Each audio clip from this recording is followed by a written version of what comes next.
So when I grew up, my social network wasn't called Instagram, it was called Going Outside. So I'm really thankful for you guys to all spend this afternoon with us inside and on your phones. I'm Josh Constein. I'm the editor-at-large for TechCrunch. Over the last 7 years, I've written exactly 638 articles about these two people. It's been a really remarkable journey for them and for the entire world of photographers. And what I think is amazing is that I believe that you two may have inspired more photography than any two humans in the history of the world. Except for the person that invented photography. But yes. I don't know. I bet back then there's only a few people taking photographs compared to, I'm pretty sure, every single person in this room. So if you're holding your phone in the air, please use your free hand to clap with your neighbor next to you and give a hand to the Instagram founders.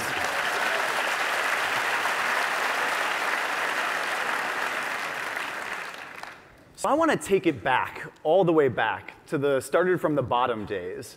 I want to know, when you guys first met, was there some aha moment that told you, we're going to change photography together? Change photography together? No, I don't think we knew that at the beginning. When Mike and I met, we met in college first, and we kind of knew each other for, what, like a couple of years? But we were both at a stage in our careers when we wanted to go off and do something ourselves. And our first meeting was, where was it? Was it at that breakfast place? Yep, Just For You Cafe. Yeah, we Just For You Cafe is now getting free advertising. But we hung out and we talked about doing something together, and I remember talking through our ideas in photography and where we wanted to bring it, but we had no idea what it was going to become. I mean, it was initially a check-in app. In fact, by the way, for those of you who are at South by Southwest now, what, 5, 6 years ago, that was like the big theme, right? It was, everyone was starting check-in apps.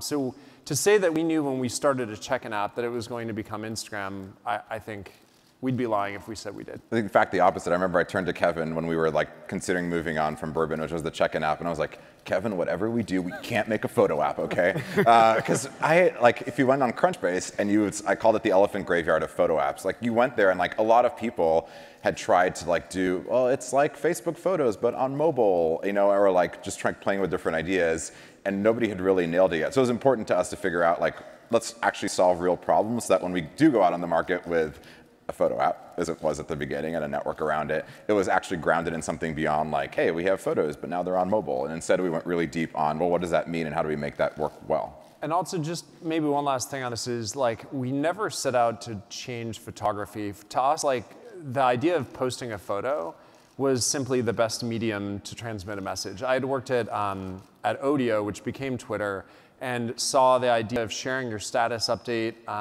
in the moment via text. And when cameras on phones got good enough, I realized, and Mike realized too, we got together around this idea that actually the best way to share what you were up to wasn't going to be through a line of text, but instead was going to be through a photo. And I think that's continued to this day. Wow, you really missed a rocket ship not working at Twitter. Okay. But what I really want to know is about your superhero origin stories. We all know that Batman's parents got murdered, so we had to clean up Gotham City. Was there some formative experience in your guys' youth that like led you to creative expression and photography and made you the people to build this app?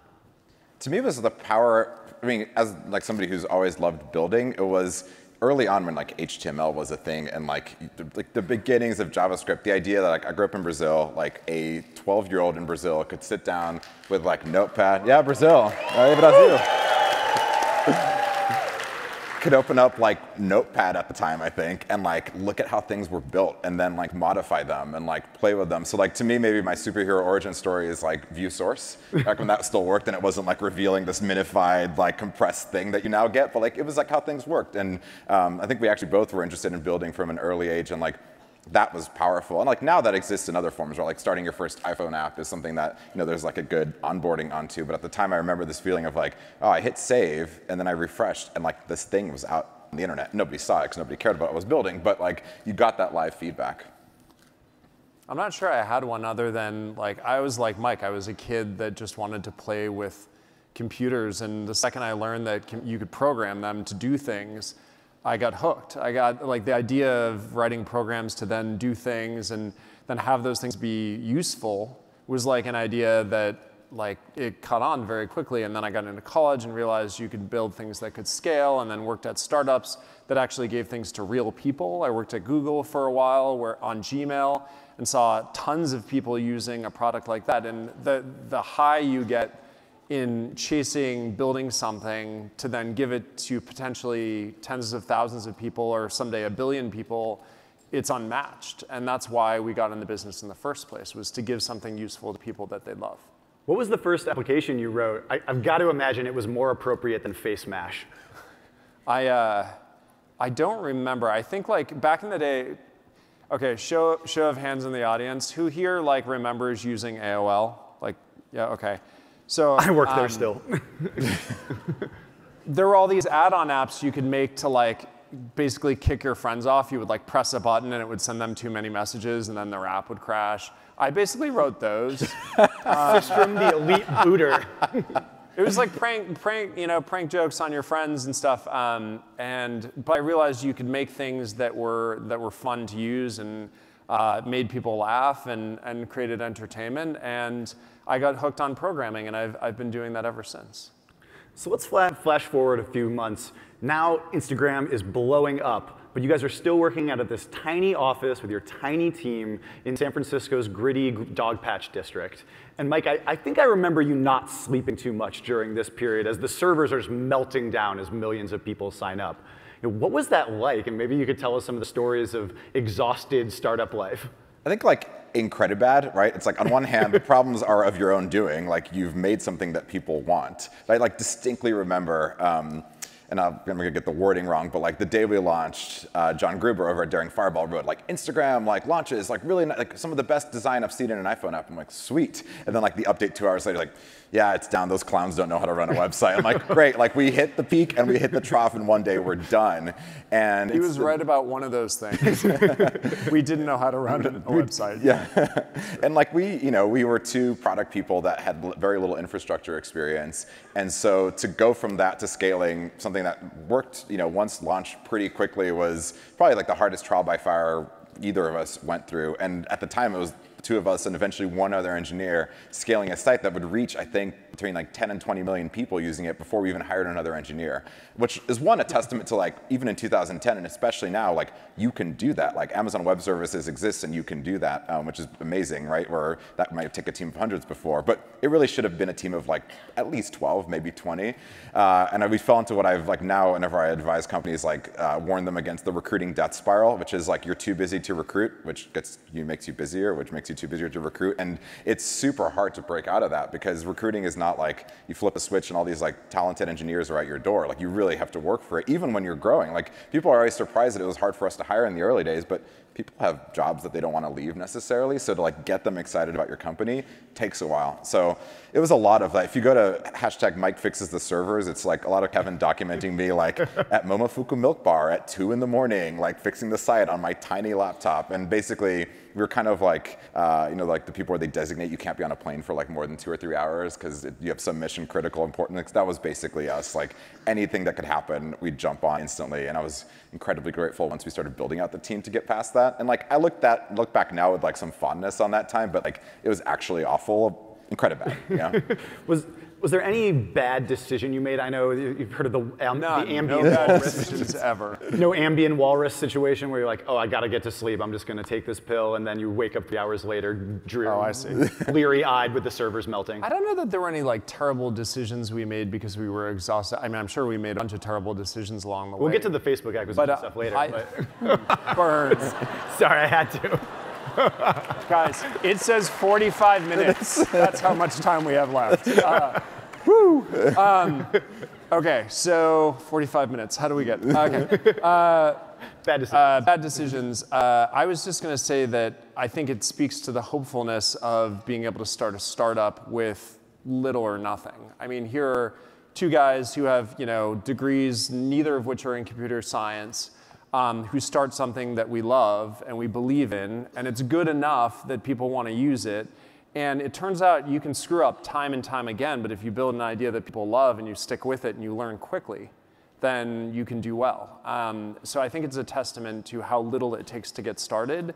and then also how hard it is to get going and how hard it is to make the thing scale and keep going. I have one bad decision. I said there were no bad decisions. No, it's just like it's an interesting thing when we were 24, 25 at the time, like trying to live the life of a 24-year-old, but also be scaling this company. And memorably, because routinely we'd get woken up at like 3 or 4 in the morning, fix the site, and go back to sleep. And one time, not partying, which I'm not a party person, you could probably tell, but went partying out for a few times. And like the next morning, I looked at my email and I was like, wow, the site went down. Like, who fixed it? I'm like, I don't know who fixed it. I was like, Shane, did you fix it? Kev, did you fix it? No. And eventually, if you press up in terminal, you get to see like what the last things you type on. And apparently at 3:30 in the morning, I somehow managed to, in a completely drunken state, revive Instagram. So that's how much we were doing. Give a round of a hand. Round of applause right there. Thank you, Mikey.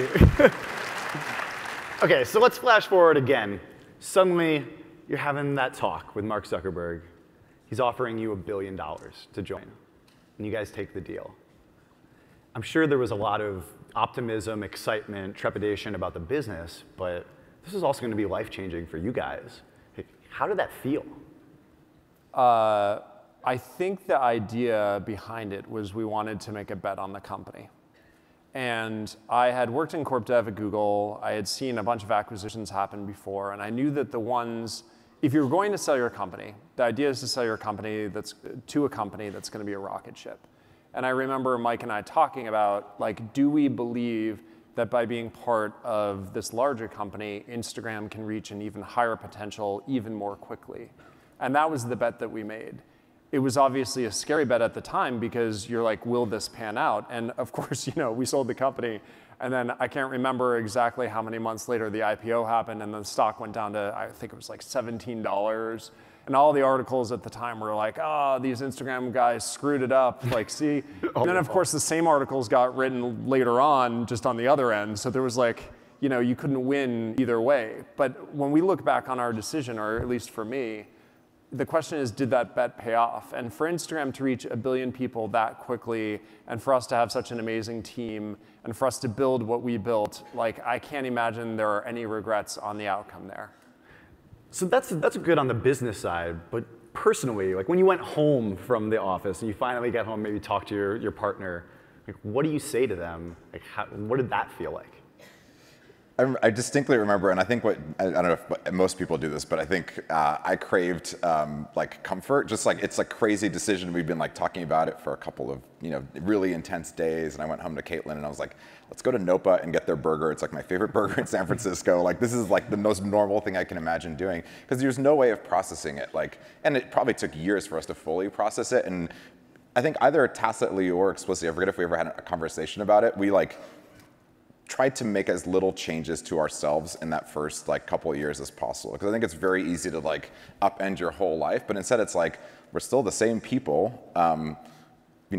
That money doesn't come overnight either. So it's like, there's like a practicality to it, but even more so this idea of like, there's no way you can internalize it by trying to do it really quickly. And the people I've seen try usually burn out or get into like bad situations. So instead, and this is a kind of boring answer, which is like, we did kind of what we were already doing, except with a lot more media attention around it for a while until like we figured out like what was more important to us and like how to spin those things up. Now when you look at those bank accounts, is it ever just like a bit surreal? I don't really wake up in the morning and look at a bank account. Well, that's the benefit of having the bank account.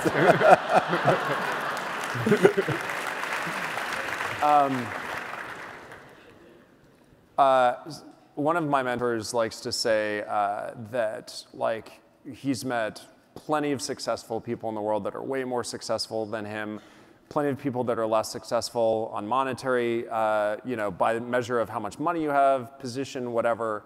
And it turns out like no matter where you are on the spectrum, you struggle in different ways. And I think the biggest lesson, having gone through coming into a fair amount of money pretty quickly, was that like money itself is no end. Like it doesn't make you happy, it doesn't solve health problems.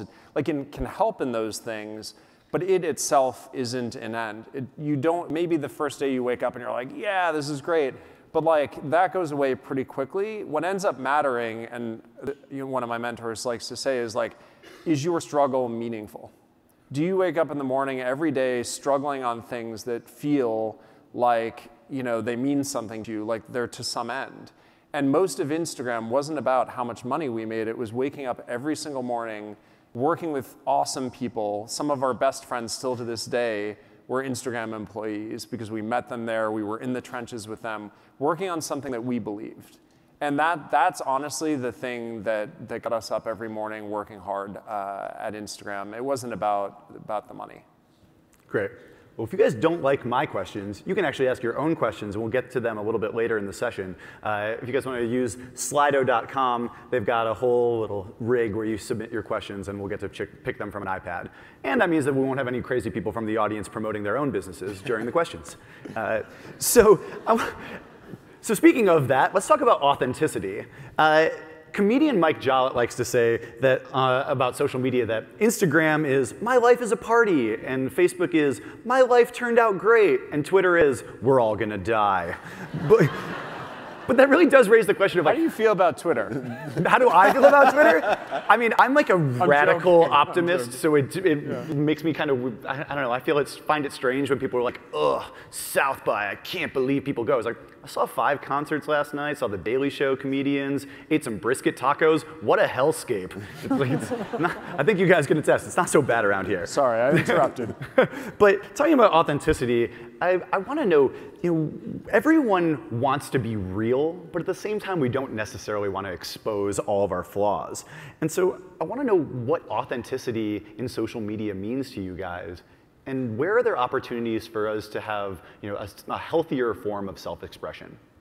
Yeah, I think for me, whenever I've thought about this question, it's really around like how do we present ourselves in other parts of our lives as well, which is like, when somebody asks you, how are you? You're not like, well, this morning I did these 3 things and I brushed my teeth, so should I put that on Instagram? So like there's a self-editing that goes on in your entire life, and I think social media is no different. I do think we hit a point where with just the feed product, we had kind of cornered ourselves into only allowing people to share a very specific like level of moment. Like we would draw these like graphs at the office, and it was like, most people's lives have these like peaks where you're like, this is like an experience that I want to like share with a lot of people, and it is going to live on in my profile, and it's going to have a border on it, and that's just like not that many moments for a lot of people. And so the question of authenticity was a good one, because when we were looking at Instagram, we were like, people are sharing, but not all of their lives. They're sharing like a narrow kind of like punctuated moment, and we actually played with ideas for over a year in terms of like how to break out of that, and stories was what came out of that process. But we tried a lot of different things, but the whole goal there was, can you let people share the moments in between the moments? And like it's like Zeno's paradox, there are moments in between the moments in between the moments, right? Like your stories don't represent all of your lives, right? Like there's all those moments in between there too. And like I think that's always going to be the case, just from a pure like information consumption perspective. Like I don't want to see everybody's like all of those things, but I think we've opened it up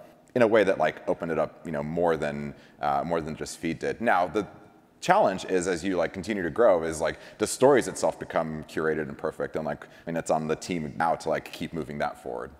There's something very human about how Instagram developed. If you take any person in the audience here, including me, and you're one-on-one in a room, you express yourself with someone else. If you know them fairly well, you'll say whatever, it's relaxed, right?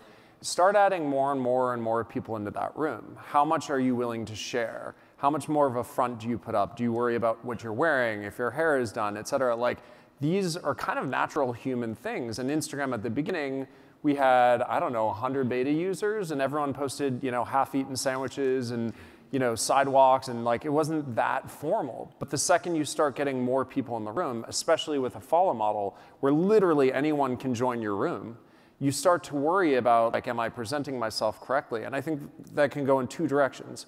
One, you can either decide, yes, I'm going to present myself in a super refined way, I'm going to become an influencer. Or the other is maybe you share less of your life, and maybe you're a little bit more choosy, or maybe you go to things like messaging.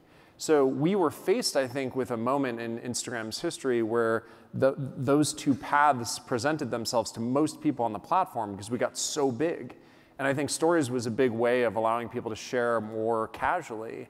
And on the upside, I think there are more and more influencers that get on the platform day by day. And I think we found a happy medium. But I think authenticity is about finding a space to share most comfortably. There's a sort of debate about whether we should be one person online in all of our communities and offline. The sort of real name policy be this one unified identity, or should we have this prismatic identity where we might show different sides of ourselves in different apps or different contexts to different people. Some people think that might be dishonest because you're hiding parts of you from different people or different audiences. Yeah. How do you feel about that?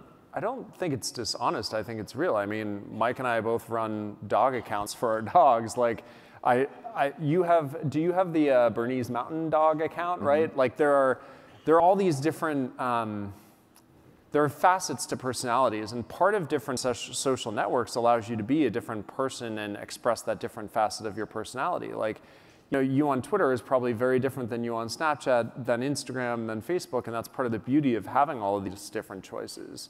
But that doesn't mean that a real name policy on one is a bad thing. It's just you should be able to be who you want on whatever platform. I remember we had a really useful trip to Japan, where we were meeting with people in Japan who were using Instagram and using these different platforms, and we asked one of them to show us their Twitter, and they're like, oh, which one? And we're like, what do you mean, which one? They're like, well, I have my baseball Twitter, my manga Twitter, I have my Tokyo Twitter, and they're totally comfortable having a variety of accounts, each representing one side, because that leads to different audiences, different content, different reactions, different tone.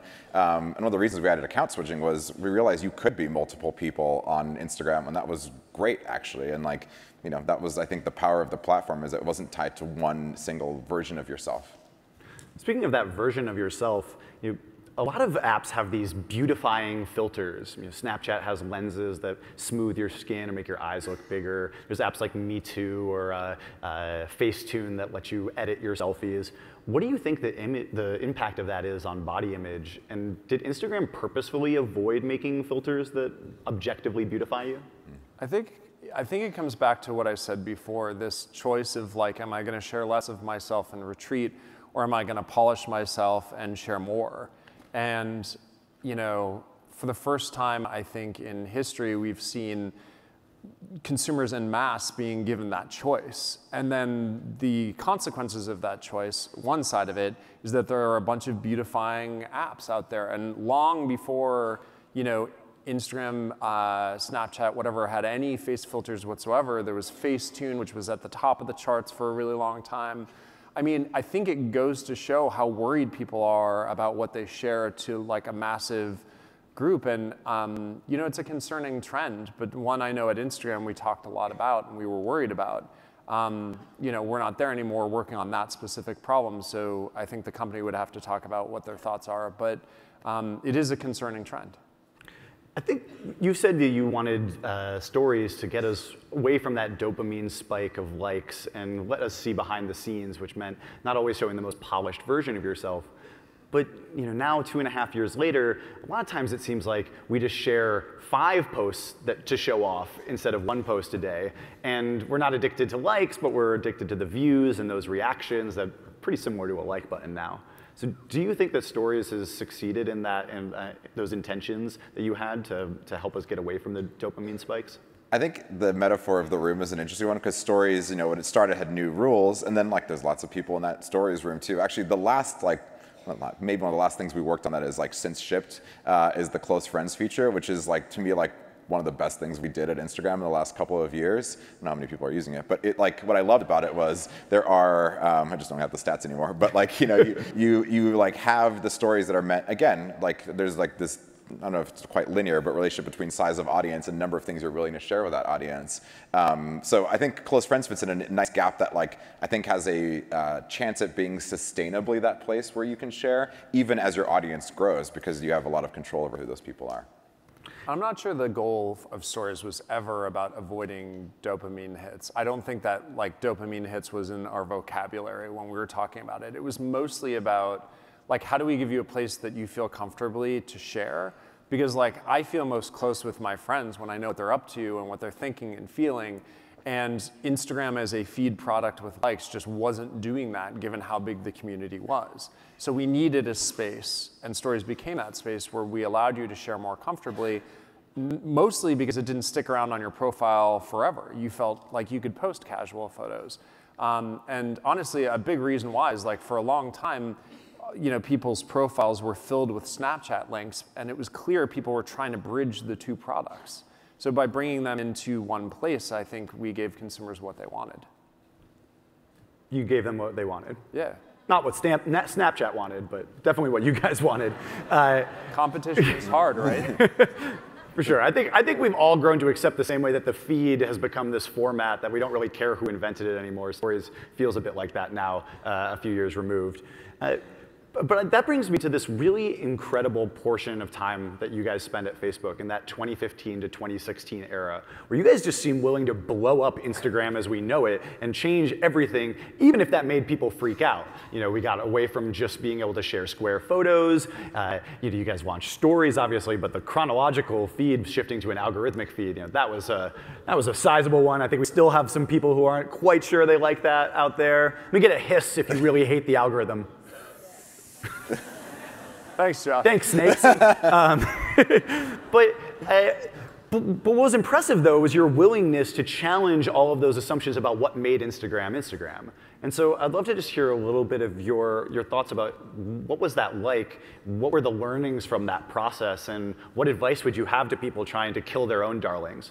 I remember really distinctly the phrase that we used, which was, if an alien had landed on Earth and was watching the meetings that we were having, would they think that we were ridiculous, right? Because without the internal context, you end up believing that some things are so sacred to your company, like square photos or photos. Like and we had video, I remember there was a huge uproar, like, you killed Instagram, there's video now, it was great for photos. When we launched on Android, it was like, you killed Instagram, you launched on Android. Like, we've killed Instagram so many times. Actually, we did kill Instagram every single time, which was we got rid of what it was in the past and we gave something new. And the bet was that new was going to be better. Exactly. And I think that we had moments of it, but I think you're right that probably it really crystallized in 2016, which was if we want to be around as an entity, regardless of whether we're there, 10 years from then, we can't hold on to these exact ideas that we were doing for so long. And I don't think you know what is core to your company until you start changing different things and understand what people really like. So we started talking about what job is Instagram filling in people's lives rather than just what features does Instagram have and can we change those features or not, or how can we change them? I like to talk about windows of relevance because I think when you build something and you put it out in the world, that product is relevant for as long as society will allow it to be, given societal norms, given other technology, et cetera, right? So you've got maybe, I don't know, a couple years of relevance when you build a product. And if you don't reinvent it every quarter, let's say, or every year, then you fall out of relevance and you go away. And the evidence that I have to back that up is if you look around at companies that you respect today that have killed it, they've changed dramatically over time in ways that now seem obvious, but at the time were frightening. And I remember sitting there with Mike and discussing this trend because we looked at those companies and then looked at the companies that changed. And we just decided to take a bet on change. Because we were worried about changing the thing. I mean, as a founder, imagine you go from living in a tiny little apartment with no savings, no nothing, no company, to the opposite of that. You're gonna convince yourself that what got you to this point will get you to the next point. And all you have to do is keep following that. It turns out 25% of those things got you there. And 75% of those things are held beliefs that are false. And you need to get rid of them. And I think the founders that end up losing are the ones that hold on to 100% of them. The question is, which 75% do you get rid of? Because you can be wrong. So speaking of that change, when you made the deal with Mark Zuckerberg, part of that deal was that you guys would remain independent and have this autonomy to be able to run the product like you thought was right. Over the years, as you came closer to your time leaving Facebook and Instagram, some of that began to change, that autonomy began to change.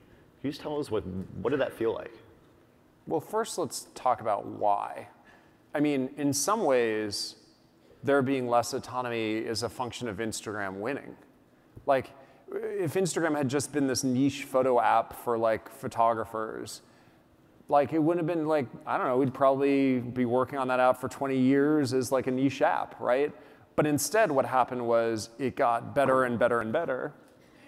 And it improved, and it got to a size where it was meaningfully important to this company. So in some ways, you could have predicted that from the beginning. If we had sat down signing the paper, and thought through it, if this thing gets to that scale that we want it to get to, which is why we're doing this deal, the autonomy will eventually not be there as much because it's so important. So in some ways, I don't know, like it's just a unavoidable thing if you're successful. So you can choose, do you want to be unsuccessful and small and have all the autonomy in the world or not? And I think we got to that point. Yeah, I've again, with entrepreneurs, I don't know if you've had this experience, recently, I get a lot of the hey, somebody wants to buy my company, should I sell? I get that question, not weekly, but at least twice a month.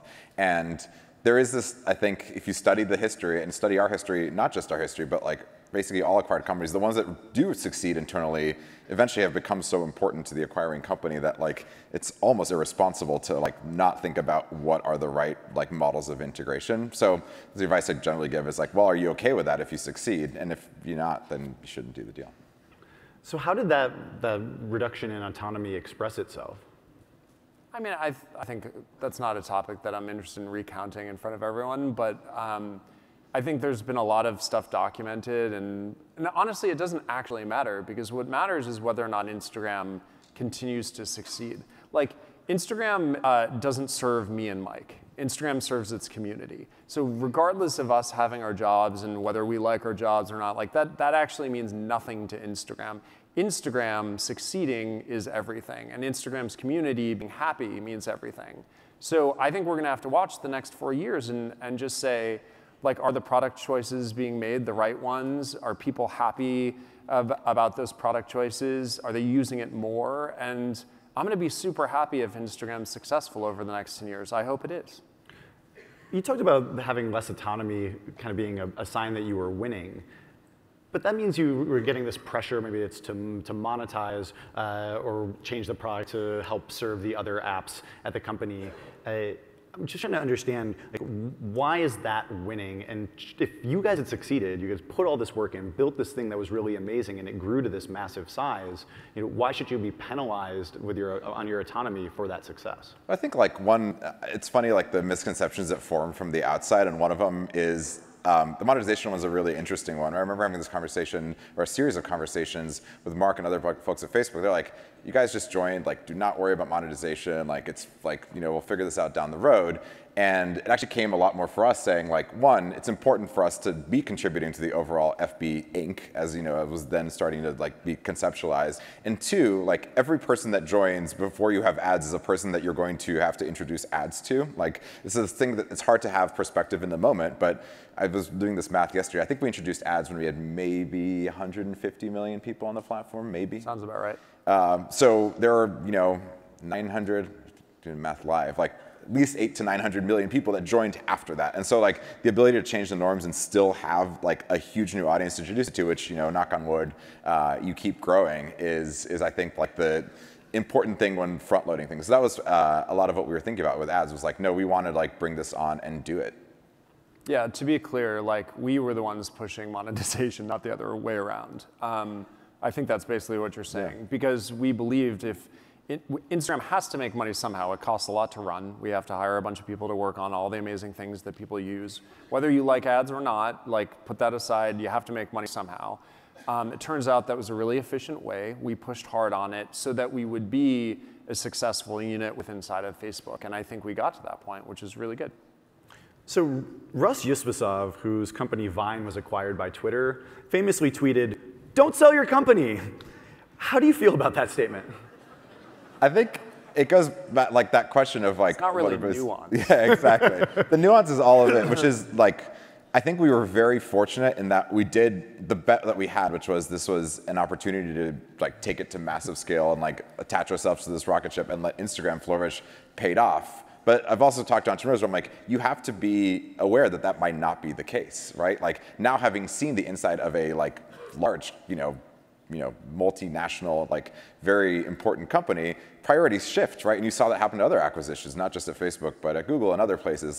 Your internal champion gets reorged and then leaves the company, and then all of a sudden you have this kind of orphaned company in there. So I think we are fortunate that things turned out that way. And I think like in considering acquisitions, the advice I've given people is like, look, if your story ended tomorrow because, or 3 months from now because your sponsor left or the synergies didn't work out, like, would you regret that for the rest of your life? And if so, then think extra hard, because you have to be willing to take that future, because there is nothing, like people always ask, like, so there was in the contract, like you guys were going to be independent and autonomous. Like, no, that's not in any contract. Like, that's not enforceable. It doesn't really make sense. I mean, I think you can try to put clauses in there that like try to get at that, but like, I think what's the reality of the day-to-day is far more important than what that says. And so anyway, I think there's a lot of nuance lost in don't sell your company. It's think really hard, because you might not have the autonomy and control even 3 months from then, but it's not quite that binary. So now watching Instagram when you guys are on the outside, does it feel like watching your kids' Instagram when they go to college and you're like, oh God, don't do that? Or like, oh, that's really cute, you're doing well, great job. I feel like I don't know yet, because it hasn't been long enough where like entire products were conceived, developed, and released since we were gone. So I'm like, ask me that in like 6 months and I think we'll have a different perspective. I'm just happy like we're on, we were in the eternal beta version, which meant that like I've been using a half-broken version of Instagram for 8-9 years, right? It's the version about to be released, you're working on it, you're fixing bugs, and like, it's like, oh, it's like, there is a breath of fresh air of like, oh yeah, this is like a quality product that actually works most of the time. That's amazing. You missed your own polish for the last 8 years. And you got the dog food, Yeah, sometimes you got to leave to get the good version of the app. So I think there's something to be clear there. Like, there are a lot of really hardworking, wonderful people at Instagram who have worked there for a long time, who care deeply about its community. Like, regardless of Mike and I running the thing, there are amazing people at that company who are super smart, and they're going to continue to do well. So like, I'm rooting for them. I'm excited for them. I want Instagram to be all that it can be. And whether or not we're running it, I think is a totally separate question. Okay, so I want to move on and talk a little bit about the creator economy, because that's something that's really been at the foundation of South by Southwest for a few years now. It's pretty crazy. I don't know if you guys know that even normal people can actually get paid for mentioning products now. Like, it's almost as crazy as the discounts on the new Ford F-150, built Ford tough. But I do really want to know, what do you think the influencer economy is going to do to advertising? What is the impact it's going to have? I just want to know how long you worked on that joke. It's really good. It's good. I woke up this morning. It's good. I'm so distracted, I forgot the question. Impact of creator economy on advertising. No, one of the things we had to deal with as the advertising business grew is realizing that people could make money and advertisers could spend money, more importantly, outside of the advertising system, and what to do about that. On the one hand, if you formalize it, you encourage it potentially, but then you can regulate it, right? Like, you can create a marketplace and match people up, but then all of a sudden, maybe everyone's doing it, and to your point, like, every normal person is just like, I'm going to be an influencer, and then where does all your authentic content go? And that was really worrisome to us. On the other end, you let it kind of go unregulated, and you let it flourish, where does it go? And honestly, like, looking back, that's one of the toughest decisions to make. And I guess we made the decision that we were going to have the wait and see approach, but it's grown tremendously.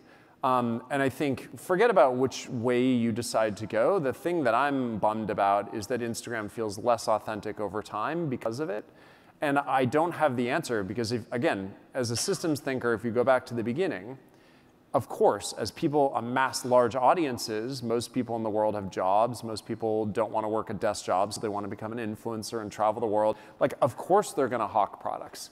So it's just part of the outcome of the system, and the question is, for the people running it going forward, how do you manage those outcomes? Because I think we should optimize for authenticity on the platform in the long run. I think I had a probably naive belief that it would be self-regulating, and that like stuff that seemed overly commercial would just like not get liked, or like it would lead to unfollows. And it probably does a little bit on the margin, but like not enough to just like the paycheck is large enough so that you're okay kind of like slightly pissing off your followers every once in a while.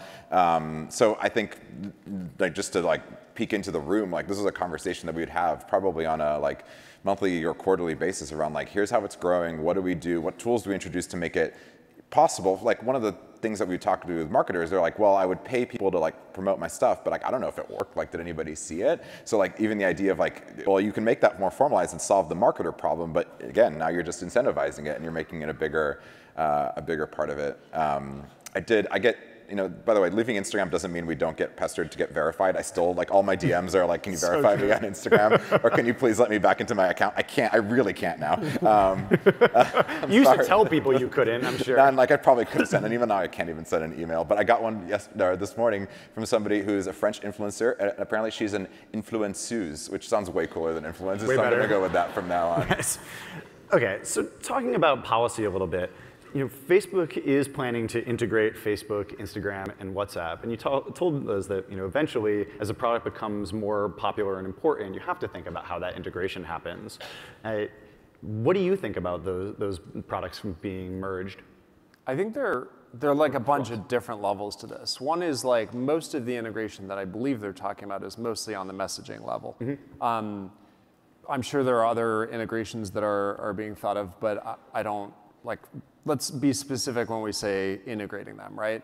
The thesis is that the more people that are available to talk with, the more useful the platform becomes. And I buy that thesis. I think the question is whether or not people sign on to separate platforms, whether it's WhatsApp, Instagram, or Facebook under different identities, and like whether or not they will in fact want to talk to people on different platforms.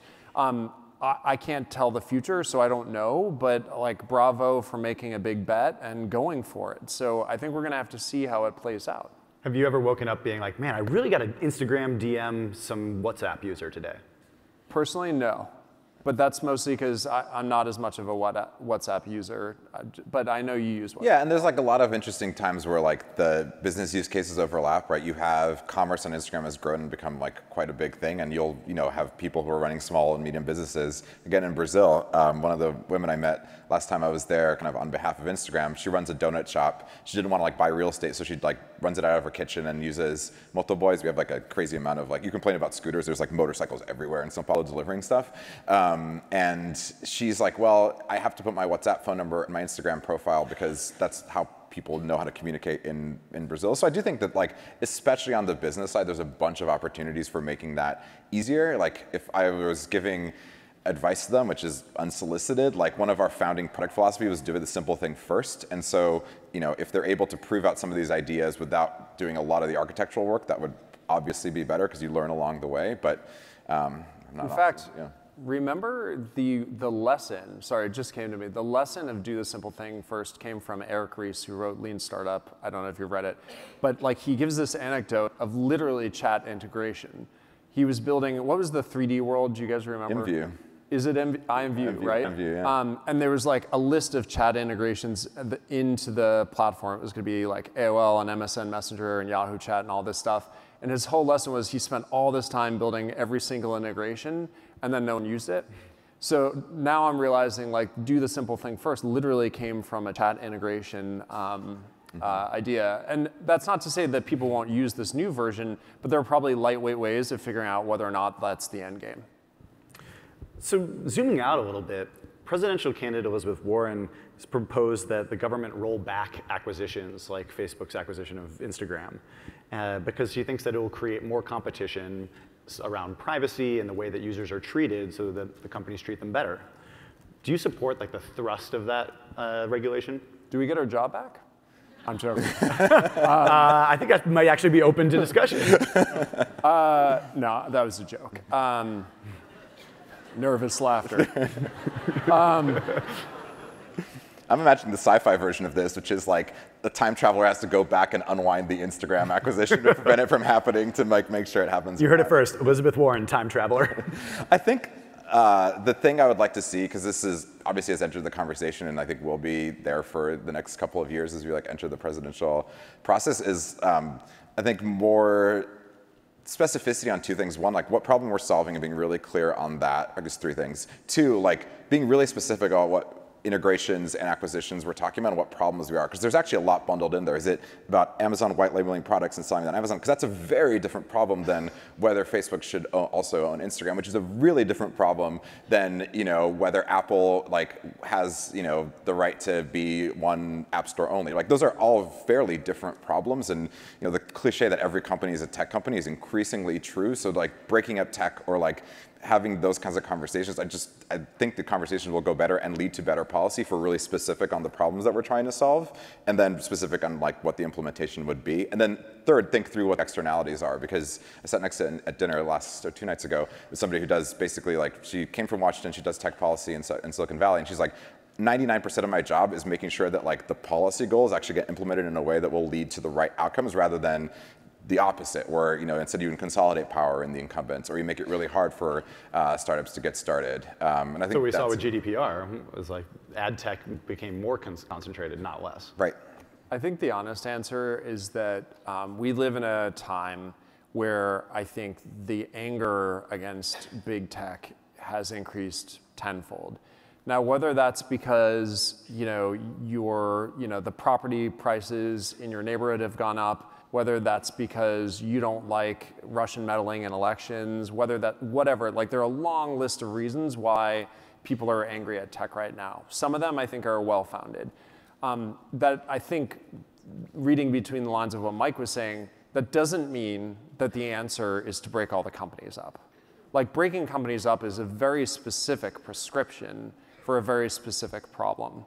If you want to fix economic issues, there are ways of doing that. If you want to fix Russian meddling, there are ways of doing that. Breaking up a company doesn't fix those problems.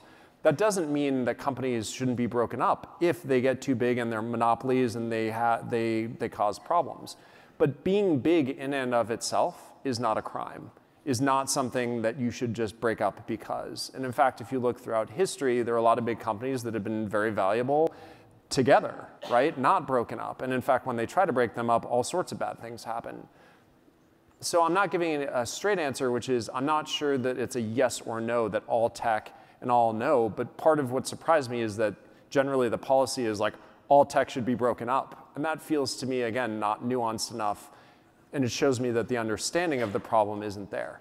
So I think it's going to take a more nuanced proposal. But my fear is that something like a proposal to break up all tech is playing on everyone's current feeling of anti-tech, rather than doing what I think politicians should do, which is address real problems and give real solutions. So if you say, I agree with that. To zoom in though a little bit, like you said, you want to talk about more nuance. Let's just talk about this one thing specifically. Do you think Facebook and Instagram being separated would create more competition that would lead users to be treated better? So here's the thing. If Instagram had been sold to Facebook, which it did, and went away, that's an example of a merger or acquisition happening and then reducing competition. But as someone who ran the company for how many years inside of Facebook? 6? Like there was a lot of competition internally even, right? And I think better ideas came out because of it. We grew both companies, not just one company. So I don't know, it's a really hard question. Like, what consumer was damaged because Instagram grew to the size that it did? I think that's a strong argument that in fact the acquisition worked out for consumers. But again, I'm not a specialist in antitrust law, so consult your local lawyer, I guess. Again, I think for Instagram to get to the stage that it did is an incredible thing in the world and is incredible for consumers. I think of the couples, and it's easy to forget this, and again, probably many of you have come to Company South by every year, like rewind yourself to like 2013, 2014, so a year after the acquisition. I think the opposite effect happened, which was there was a gold rush of companies being like, I'm going to be the Instagram of X. Like now it's everybody that wants to be the Uber, Airbnb of X. It was Instagram for a while, and it was like the Instagram of audio, the Instagram of video, the Instagram of like dog photos, the Instagram. It was like this explosion of people wanting to go after that. So I think even the acquisition itself, one of the externalities was that it like led people to be like, oh, this is actually, and people thought the acquisition was crazy at the time, did for years, right? I think it was like 2016 was like the first article started being like, maybe that acquisition was a good idea. It did pay off for them. But even in the first couple of years, you saw people like start new companies and try to build them out in order to try and achieve what we had gotten to. All right, so past antitrust, there's one more policy issue I want to bring up, and that's the opioid crisis. It's something that touched home for me. I lost a childhood friend to this. And last year, I was really heartened to see that Instagram started to move to really crack down on this. And you guys put these warning labels that would send people to resources for addiction recovery if they were searching for something like opioids or hashtag #XanaxLife. I searched this morning. Those warnings are gone. And you can search for those terms again without a problem. And it took me about 15 seconds to find the phone number and encrypted messaging handles of dealers of these drugs. What do you think about those protections that you guys helped put in being rolled back? Well, first, I think we'd have to confirm that they were in fact rolled back and that something else didn't happen, or that it was on purpose, because I'm pretty sure that people working there would want to make sure that those protections were in place. I can't quote them, but I'm sure they would love for you to reach out to them to talk about it. The second thing is, yes, there's a lot of content on Instagram that is really disheartening. Go to the hashtag page, #guns, and just browse. It's not people hunting, going out for a nice weekend. It's like assault rifles. Those types of things, when I get up in the morning and I think about Instagram's influence on people, it makes me wonder how Instagram, or where Instagram should be on the line of not having the content, which, quote unquote, it would be not free speech, right? Or having the content and it having the effects that you're talking about. And that is a really difficult policy needle to thread, but I agree that things like that, like you just discussed, shouldn't be on Instagram without those warnings. We, in fact, it wasn't just opioids. There were a bunch of self-harm hashtags where if you search for them, there's a warning that comes up that has a link to a suicide hotline. In fact, the suicide hotline got so many calls when Instagram put it in. They were like, "We're being overloaded, please help." So I think of our ability to help as tremendous, and also the liability of not helping as tremendous. And again, not running the company anymore, it's hard to speak on what the plans are, but I know Instagram takes its role seriously in that world, and I believe they have strong plans in the future, so I would reach out to them about that. Yeah, I mean, what it seemed like happened was when they put those warnings onto the self-harm posts, or on those self-harm hashtags, they came off of the opioid hashtags. So yeah, I would love to hear you guys talk a little bit about that after this panel to make sure that the things that you guys put in place for a really good reason, I think, stay there. So I want to take a question or two from the, thank you. I want to take a question from the Slido. This is from an anonymous source.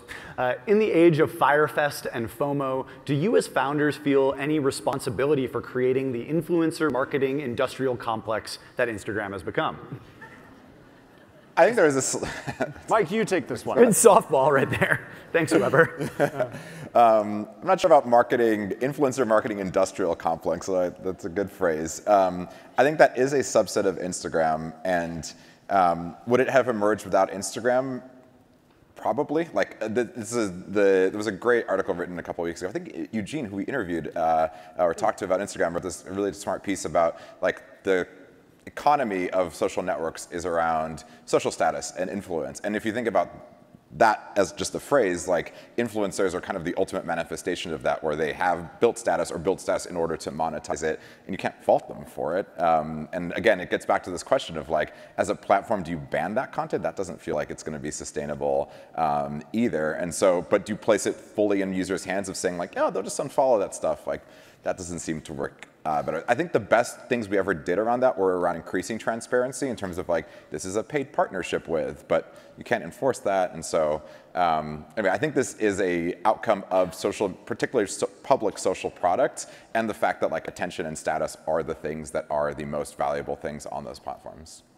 Cool. One other question from the Slido from Anshul is it even possible for another social media platform to become a rival to Facebook today, given its scale? I think absolutely. Every time a company gets big, everyone's like, oh, there will never be another company. I mean, when we were founding Instagram, everyone was like, good luck competing against Twitter and Facebook. Photos have really been done. You can attach photos, all right, and then Instagram grows, and then they're like, Snapchat, good luck competing against, it comes in waves, and you'd be surprised how, determined consumers are to have another awesome solution for something. And the fact that it takes zero cost to set up, and there are probably thousands of people thinking about what the next idea is in photos or communication or social networking, I'd be really surprised if there's not another one. It's a pattern that's gone on throughout history. And that's one of the beautiful things about tech, is that it's like the great democratic business where anyone can start a startup and win. Not everyone can win, but there's certainly the chance. So to look back at some of the insights that you guys have given us, from starting with view source and building your booters on AIM to get exposed to coding, all the way through being incredibad, as you put it, when the servers are melting but everything's going right and it's good problems to have, avoiding the recruiting death cycle and trying to make sure you sell to a rocket because it's easy to end up selling to somebody who doesn't take care of what you build, but knowing that money isn't going to make you happy no matter how much you sell for. And looking forward, that we want to be real but not dishonest, and prismatic identity is a way to be real. You just are being real in whatever that moment is, and I think Close Friends does really do a good job of filling in where stories maybe failed to change the way that we envy Spiral and that we portray success theater. And I'm really impressed with the way you guys have been able to challenge what's sacred and look at the things that you might think are immovable, but actually know that if you don't reinvent yourself, you're going to be dead anyway, so you may as well try. And it's incredible that you guys really do see what happened at Instagram as being the less autonomy can mean that you are winning. And I'm really excited to hear that you guys are thinking seriously about regulation and that you support and believe that there may be times when tech is too big, but it has to be approached with a nuance for regulation, not just this broad stroke. And I do hope that you guys keep up your work on the opioid crisis and making sure that that people are protected on social media platforms. But for the final question, I just want to ask. That was like the Josh summary rap. That was great. One breath. That was the highlight reel. Who needs us? Yeah. But what I want to know is, what are you guys going to do next? You guys starting a blockchain company? Yeah, our ICO is available tomorrow. We're dropping that. No, every single person I talked to who had been through this told me, give yourself the time. And I'm a very impatient person. So I was like, yeah. Like, I'll give myself a week or two, and then a month in, I'm going to be like ready to figure it out. And they were all right, and I was wrong. And I think you're probably having this experience too, which is you just don't know where your heart and mind will be the week after, the month after. It's been 4-ish months, and I feel like I'm still discovering weekly. If you'd asked me the day I left, will you ever start another company again? I would probably be like, hell no. I'm exhausted. It's been 9 years. I'm I just want to sleep. But a week later, I was like, And 4 months in, I'm starting to get excited about ideas again. And I'm meeting with entrepreneurs and getting excited. I visited a company and I was just like, oh, founding teams and initial ideas and that stuff is exciting, and seeing companies take off. So I think I'll speak for myself, but I think this resonates with you too, is we're giving ourselves the time to get curious about things again, and then just keeping the open dialogue between each other so that there's a good chance that those things are together. Because by the way, having also met a lot of entrepreneurs, finding a co-founder that you still get along with and would start another company with 10 years later is incredible, and I feel very, very fortunate in that regard. Yeah. So lastly, any areas of specific you guys are looking at, or are you guys going to make another social media app? Probably not another social media app. I think to close this out, backing up for a second, and this is advice for entrepreneurs too. When you're deciding what to do, it's usually on some wave. There's some big wave happening. And right before Instagram started, we were looking around and realized that mobile phones were going to be big. Yes, there was a day when mobile phones weren't big yet. And we realized that was the next wave, and then we asked ourselves, what problems are there to solve in a mobile tech culture? And it turns out that cameras were the new thing that didn't exist before in your pocket that were wired. So wherever you went, you could take a photo and send it to someone. We were that's the trend we want to capitalize on. And then literally just by being what would we want to use? We went through a process and developed a product that worked really well. And the question is, what's the next wave? And you can't force a wave. Mike and I can't wake up in the morning and make a wave happen. You have to identify it and then go in and say, what things are most important within this wave? It comes with time, and neither Mike nor I are rushing that. Well, I hope you all find what's important to you the way these guys did with photography, and you all catch your next wave. Thank you, Mike. Thank you, Kevin. Thank you all.